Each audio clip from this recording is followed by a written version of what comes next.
Petition کو سننے کی جورسڈکشن بھی رکھتا ہے. اگر وہ یہ فیصلہ کرتے ہیں کہ وہ اس پٹیشن کو سنیں گے تو کیا ان کا یہ فیصلہ آئین اور قانون کے مطابق ہوگا؟ اس وقت ملک میں بنیادی مسئلہ ہی یہ ہے کہ دو سپریم کورٹس کام کر رہی ہیں، ایک آئینی سپریم کورٹ اور ایک غیر آئینی سپریم کورٹ.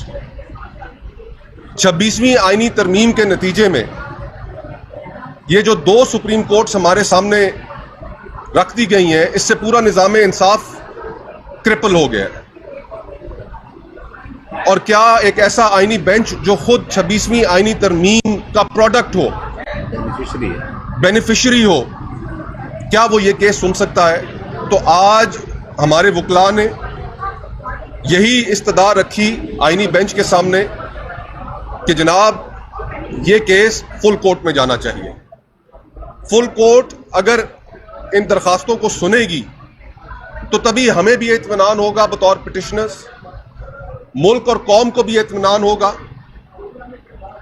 اور اگر فل کورٹ اس معاملے کو نہیں سنتی اور آئینی بینچ ہی اس کو لے کر آگے چلتا ہے تو پھر لیگل فٹرنیٹی میں بھی اس پر آوازیں اٹھیں گی اور پاکستان میں بھی لوگ اس کو اس کریڈیبلٹی کی نظر سے نہیں دیکھیں گے جو کریڈیبلٹی کی نظر اس آئینی عدالت کو درکار ہے.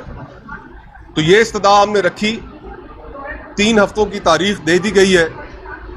میرا تو خیال تھا کہ یہ معاملہ اتنا اہم ہے کہ اس کو جلدی سنا جائے گا، اس کو اتنا ڈیلے نہیں کیا جائے گا اور اس ایک نقطے کا فیصلہ جلد از جلد ہونا چاہیے. پوری قوم نظریں لگا کر بیٹھی ہے کہ ہماری سپریم کورٹ جو دیگر اعلیٰ عدالتیں ہیں ان میں کس طریقے سے کورٹ پیکنگ کی جا رہی ہے. پورے پاکستان میں ہم سنتے تھے، کہتے تھے کہ ججز اپوائنٹ ہو رہے ہیں، انڈکٹ ہو رہے ہیں، لیکن آج جج صاحبان پورے ملک میں اس 26ویں آئینی ترمیم کے نتیجے میں بھرتی کیے جا رہے ہیں. اور یہ بھرتیوں کا سلسلہ یہاں پر نہیں رکنا. یہ بھرتیاں جب ہائی کورٹس میں مکمل ہو جائیں گی تو پھر سپریم کورٹ تک بھی بات پہنچے گی، پھر سپریم کورٹ میں بھی بھرتیاں ہونی ہیں. تو اس سے پہلے کہ پورے کا پورا نظام انصاف بیٹھ جائے، اس نظام انصاف کے اوپر سے لوگوں کا اعتماد اٹھ جائے، اینارکی کی طرف بڑھتے ہوئے اس ملک کو اگر روکنا ہے، معاشرے کو اگر روکنا ہے تو جلد از جلد فل کورٹ بیٹھے اور اس معاملے کا فیصلہ کرے کہ کیا 26ویں آئینی ترمیم آئین اور قانون کے دائرے میں رہ کر کی گئی، کیا پارلیمنٹ کا وجود مکمل تھا، خیبر پختونخوا کو اس کے حق سے محروم نہیں کیا گیا، کیا ممبران کے اوپر پریشر ڈال کر ان سے ووٹ نہیں لیے گئے. یہ جتنی جلدی یہ چیزیں طے ہو جائیں گی اتنی جلدی ہم ملک کو سٹیبلٹی کی طرف لے کے جا سکیں گے. امید ہے کہ یہ معاملہ جلد سنا جائے اور جلد اس کے اوپر ایڈجوڈیکیشن ہو. Thank you.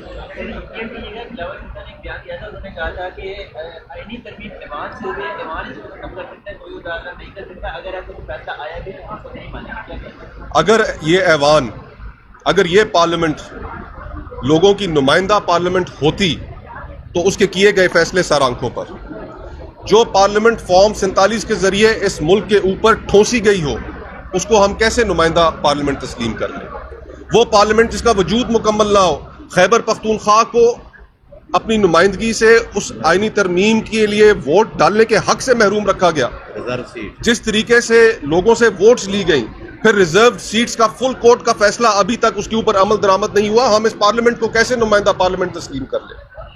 اگر یہ پارلیمنٹ نمائندہ پارلیمنٹ ہوتی تو ہم ضرور تسلیم کرتے. بلاول بھٹو صاحب کی بات بالکل ٹھیک تھی، لیکن آج افسوس کے ساتھ کہنا یہ پڑتا ہے کہ اس ملک کا بچہ جانتا ہے کہ یہ پارلیمنٹ نمائندہ پارلیمنٹ نہیں ہے، یہ پارلیمنٹ لوگوں کے اوپر مسلط کی گئی پارلیمنٹ ہے اور اس کی کیے گئی ترمیم یا قانون سازی اس کی کوئی اخلاقی حیثیت نہیں. سر یہ بتائیے گا کہ چیف الیکشن کمشنر کی گزشتہ روز مدت ختم ہو گئی، آپ نے بھی الیکشن لڑا، ان کا جو دور ہے کافی زیادہ متنازع رہا، تو کیا ان کو خود اب چلے جانا چاہیے یا مزید آگے کام جاری رکھنا چاہیے کیونکہ مدت ان کی ختم ہو گئی ہے؟ 26ویں آئینی ترمیم میں یہ بات بھی طے کر دی گئی ٹو اٹر سرپرائز کہ جب تک نیا الیکشن کمشنر تعینات نہیں ہوتا تو پرانے ہی چلیں گے. اب جو الیکشنز کرائے گئے، جس طریقے سے الیکشنز کرائے گئے، وہ الیکشنز یہ پاکستان کی تاریخ کے متنازع ترین الیکشنز ہیں. دیکھیں 2018 کے الیکشن بھی فیئر الیکشن نہیں تھے. ان الیکشنز میں بھی RTS کو فیل کرنا پڑا. لیکن یہ 2024 کے الیکشن 2018 سے بھی بدتر الیکشنز تھے. ہم نے اگر اس ملک کے نظام کو ٹھیک کرنا ہے تو جو سویلین سپیس ہم سیڈ کر چکے ہیں, یہ جو ہائیبرڈ کا نام ہمارے سامنے آ گیا, ہائیبرڈ پلس کا نظام سامنے آ گیا, اس نے پورے ملک کی گورننس کو کرپل کر دیا ہے. آج بلوچستان اور خیبر پختونخوا وہاں پر حالات ٹھیک نہیں ہے. باقی پورا ملک آپ کا پولیٹیکل کرائسس کا شکار ہے. ان چیزوں کو ٹھیک کرنے کا صرف ایک واحد طریقہ ہے. وہ کہتے ہیں نا کہ کمپلیکس پرابلمز کی سمپل سولوشنز ہوا کرتی ہیں, اور سب سے سمپل سولوشن پاکستان کو ٹھیک کرنے کی یہ ہے کہ آپ لوگوں کو فیصلہ کرنے دیں کہ وہ کس کو حکمران چنتے ہیں. یہ بند کمروں میں بیٹھ کر فیصلے کر کے لوگوں کے اوپر تھوپنا بند کریں. یہی ایک سمپل سولوشن ہے کہ لوگوں کی ووٹ, ان کی رائے کو احترام دیں. یہ اس ملک کی سمپل سولوشن ہے اور اسی طرف ہمیں بڑھنا چاہیے. سیاسی حالات آنے والے دنوں میں مزید تناؤ کے شکار ہوں گے, سیاسی تکمیل کیا دیکھیں؟ جھگڑے بڑھتے ہوئے نظر آ رہے ہیں, جھگڑے ختم تو نہیں ہو رہے. جس جگہ پر ہم سب کھڑے ہیں اسی کا حال آپ دیکھ لیں کہ پچھلے 2-3 سالوں سے سپریم کورٹ کیا تصور پیش کر رہی ہے لوگوں کے ساتھ. آج بھی سپریم کورٹ آپ کور کرتے ہیں, یہاں پر موجود ہوتے ہیں. کیا آج ایک تقسیم شدہ سپریم کورٹ آپ کے سامنے موجود نہیں ہے؟ جب انصاف کے ادارے تقسیم ہو جائیں گے تو ہم ان سے انصاف کی کیسے توقع کریں گے؟ تو ان جھگڑوں کو ختم کرنے کا ایک واحد طریقہ یہ ہے, سپریم کورٹ کے اندر جھگڑے ختم کرنے کا بھی طریقہ یہ ہے کہ فل کورٹ بنائی جائے اور فل کورٹ اس معاملے کو سنے, اور پھر وہ جو بھی فیصلہ کرے, چاہے وہ پھر ہمارے خلاف آئے, ہمیں قابل قبول ہوگا. اس لیے قابل قبول ہوگا کہ ہم نے چیزوں کو کہیں نہ کہیں پر ختم بھی کرنا ہے. اگر آج میں کھڑے ہو کر یہ کہتا ہوں کہ جی فل کورٹ کا فیصلہ بھی اگر میرے خلاف آیا تو میں نہیں مانوں گا, یہ کوئی بات نہیں.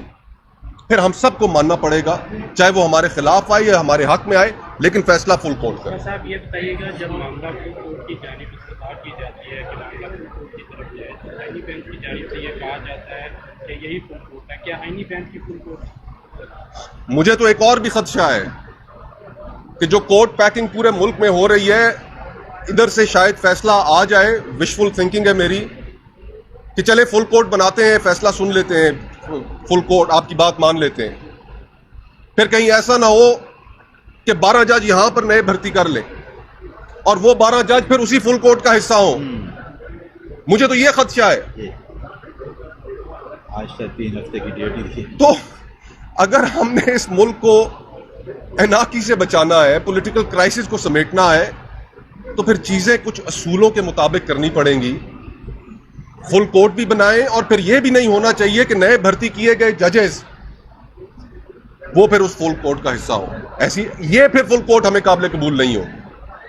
اس کے اوپر پاکستان کی تمام legal fraternity, civil society, political parties پھر اس کے اوپر احتجاج کریں گی کہ جناب یہ کون سا طریقہ ہے کہ ایک طرف آپ فل کورٹ بناتے ہیں لیکن اس کا بیلنس چینج کرنے کے لیے 12 یا 15 نئے ججز اس میں بٹھا دیتے ہیں. تو یہ ہمیں پھر قابل قبول نہیں ہوگا. بہت بہت شکریہ.